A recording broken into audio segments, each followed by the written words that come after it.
এই বাগান বাড়ি মুর্শিদাবাদের কিন্তু কোনো নবাবের হাতে তৈরি নয়।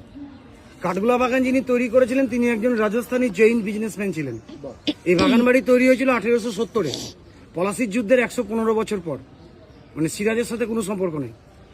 রায়বাহাদুর লক্ষ্মীপদ সিং দুগার টিকিট কাউন্টারের পিছনে ওনার স্ট্যাচু। উনি বিজনেস করবো বলে মুর্শিদাবাদ এসেছিলেন।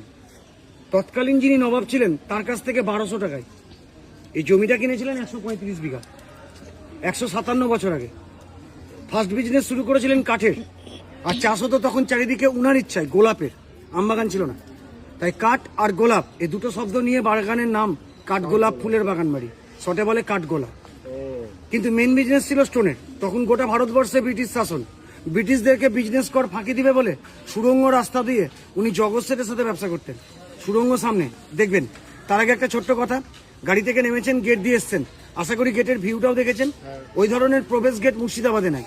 জমিদার, নবাব, ব্রিটিশ অফিসার এরা যখন প্রবেশ করত এই বাড়ির তরফ থেকে গেটের মাথা থেকে নহবত বাজত। কিন্তু এখন তো নবাবী যুগ নাই, নবাব গেছে মোড়ে, হাতিও গেছে সরে। একটাই গেট, টিকিটের 40 টাকা রেট, বাইরে গাড়ি, সুড়ঙ্গ দেখার জন্য। চলুন তাড়াতাড়ি সামনে।